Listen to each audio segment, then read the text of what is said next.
You didn't hear. That's why you did not receive. So the major burden is to get God to hear. And if we are confident that God has heard, we are confident that we have answers. How many of you have prayed, and when you pray, you knew in your spirit that it is settled? You know, that's the Holy Spirit trying to help you not to operate blind. So he comes and then he brings a witness to your spirit that this your engagement that we have in him. That if we ask anything according to his will, he heareth us. That means if what you are saying is not consistent with his will, he can't hear you. You're not speaking in a language that he understands. Now, and I want you to know that the foundation of this scripture is that prayer is a kingdom activity that is designed to extend God's influence, the frontiers of God's influence upon the face of the earth. And if it's going to extend the frontiers of God's influence, it will become an avenue through which God will have the legitimacy to implement his will. Are you there? So in view of the above, prayer is not an outlet for you to fill up the lust of your flesh. I said, I need a Rolls Royce so that when I drive into the place, even the security people will acknowledge that a man has arrived. The Lord cannot hear that. He can't hear it. You see, if it was possible for him to hear it, then we'll be talking about whether or not he can answer such prayer. But I'm just telling you, the fundamental issue with that arrangement is that he can't hear it.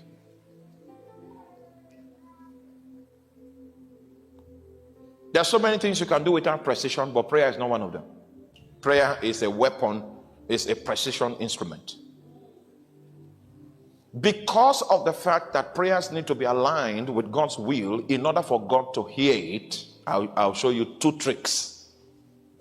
Meanwhile, go to the next verse, 15.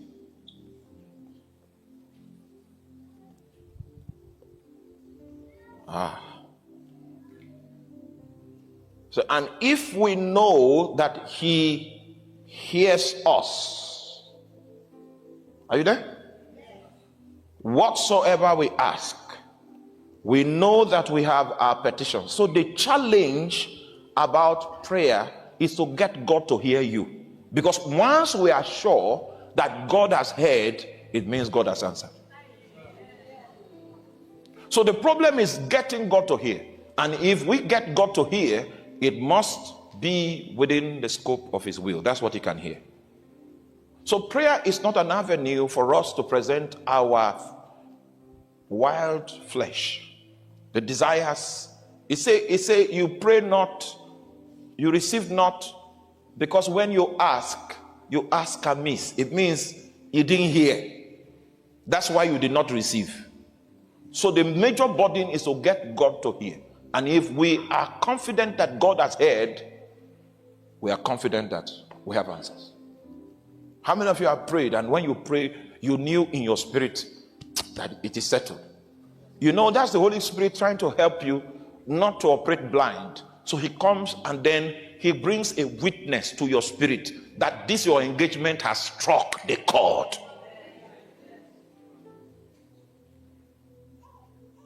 The thing is getting God to hear. For instance, it says, if my people who are called by my name will humble themselves and pray and seek my face and turn from their wicked ways, it says, I will what? I will hear. I will hear. I will hear. All right, so now I want to show you two tricks. If you operate with these two tricks, God will hear. I'm a product of answered prayer. I need to take some of you to Africa, to where I was when God says, this your voice will speak to men across the nations. It is sacrilege for you to think like that in that location. It's sacrilege. Oh, you're not with me. Okay. There are places you go to, you will not need a dictionary to tell you about poverty, because hey, in fact, the dictionary cannot describe poverty like the illustration that is captured in that environment. And then in the midst of that, you now believe that you have something that you are going to take to the nations and men. Oh, in fact, I told someone, and he said, the spirit of pride has come upon you. A senior man, I told one of our seniors, I said, I rebuke pride from your heart, from your soul. It was not pride, it was Jesus. So, you see, the issue is getting God to what? Here. Now, let me show you some problems. Some problems. Before I provide my solution, I have two solutions to the problem. And if you pick this today, you're already on the path of victory. By the time we meet next year, you will be excited. Do you know what it means to secure God's audience?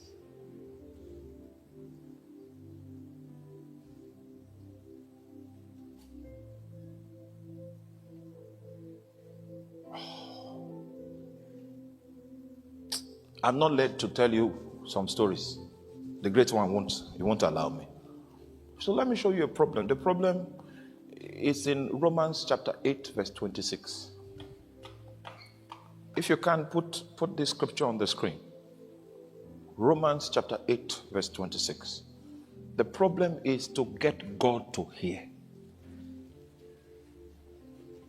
The moment he hears, the deal is done. He said, likewise, the Spirit also helpeth our infirmities. Why? An infirmity in plural. Infirmities. Not infirmity, but infirmities. It means that we are full of weaknesses, of shortcomings. We are full of inabilities, and God created us that way. It was intentional. Because in the eyes of God, are you with me? In the eyes of God, what will complete you is the Spirit. He put your sufficiency in the Spirit. He's hoping that at some point you will discover that I'm insufficient. Even, oh my God, are you there? Yes, you discover that you are insufficient. And this insufficiency that I'm talking about doesn't take away your university degree. You are still an engineer. You still hold your PhD. You are still a medical doctor. You are still a professional in your own field and in your own right. But your education does not affect your infirmity. And so God is saying that he has placed your sufficiency in the Holy Spirit. And one of the ways the Holy Spirit is going to deal with your meanwhile, I need to show you some of your insufficiencies so that you can now appreciate the person of the Holy Ghost. Are you still with me? He said, the Spirit helpeth our infirmities, for we know not what we should pray. That's number one. You see, your first line of infirmity is in the issue of lack of knowledge. It's in the issue of ignorance. Pastor, if I ask you now, if I tell you now that I just had a revelation, an angel came from heaven to reveal the fact that God is in a good mood and is ready to answer prayer, what will you pray?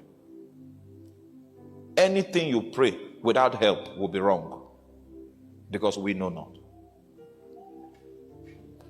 If your eyes should open to see the things that lurk in darkness, and to also understand their propensity for wickedness, if your eyes should open to see it, you will know that we are endangered.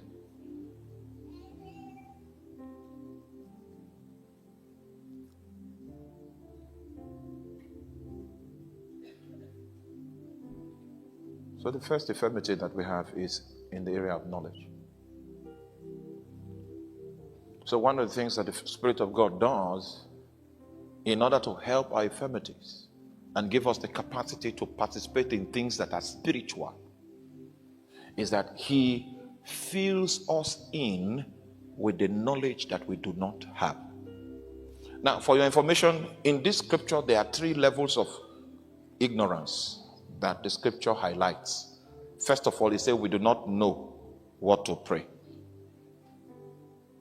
Secondly, it says even if you know what to pray, we don't know how we ought to pray it. Even if the angel now comes and said, you pray for 3 hours in tongues, and you would have prayed it. It says you don't have the vocabulary to pray it. It will take the Spirit of God to bring groanings that humankind cannot utter. This shows us the scope of our incapacity.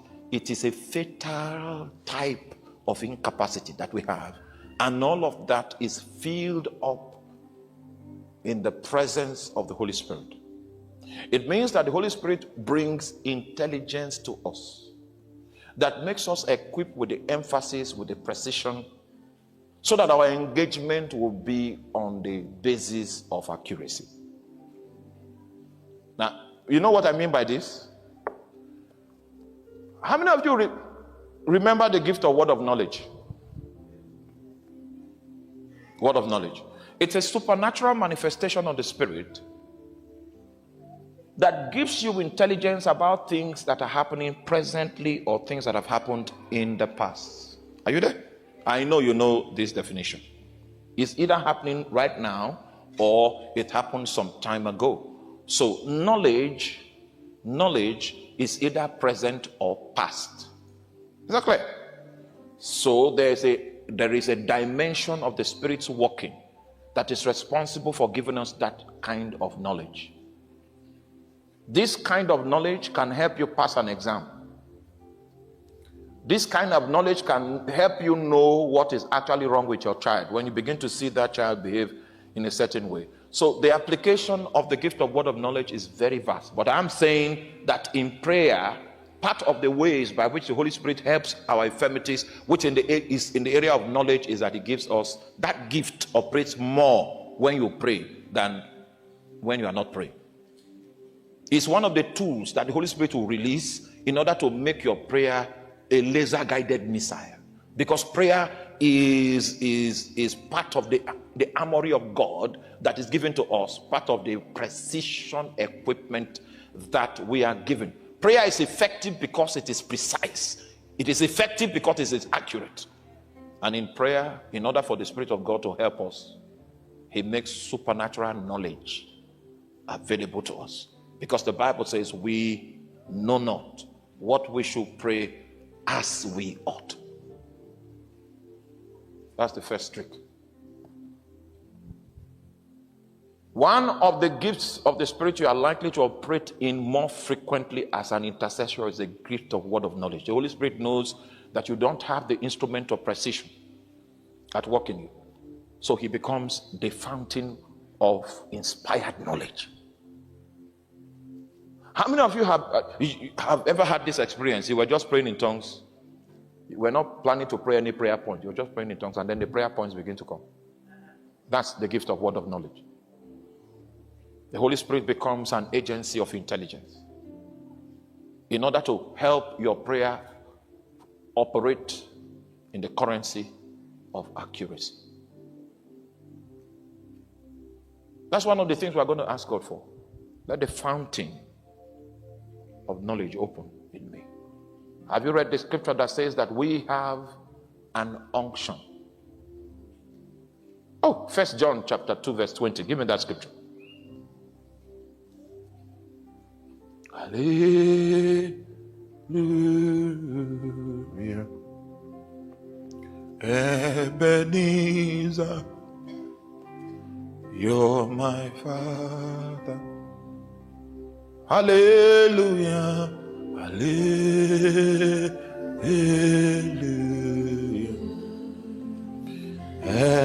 Ebenezer, you're my Father. Hallelujah. Hallelujah.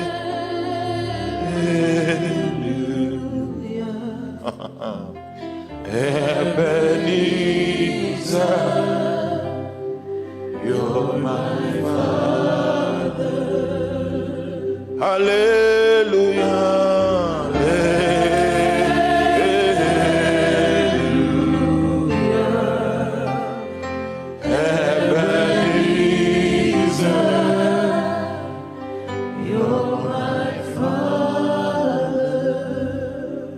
He said, but ye have an unction.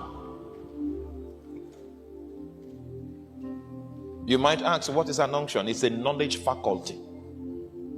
That's why I say you need to prepare your heart. Make your heart, strip it of every entanglement.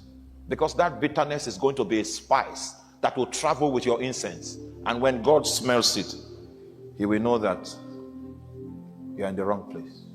You have exalted things that you should cast away. You are protecting things that you should destroy. Are you there? Because when you begin to engage with your heart, the next thing that happens is that this unction, which is a knowledge faculty, will switch on. Then you begin to know things supernatural. The prophetic and prayer cannot be separated. Part of this prayer lecture is the prophetic, because the prophetic stems out of prayer. The Holy Ghost is prophetic. It gives intelligence. It reveals the future. He gives strategies for survival.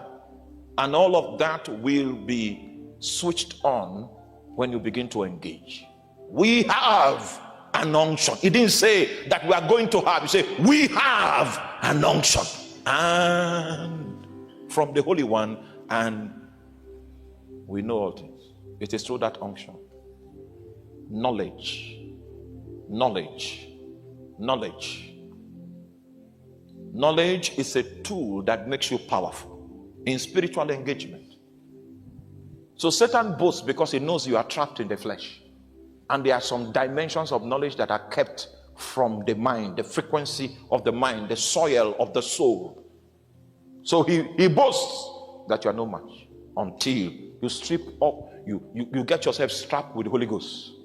And then this unction switches on. And then Satan is now no match. He's powerful because you're ignorant. But what if you have an unction from the Holy One by which you know all things? Hallelujah.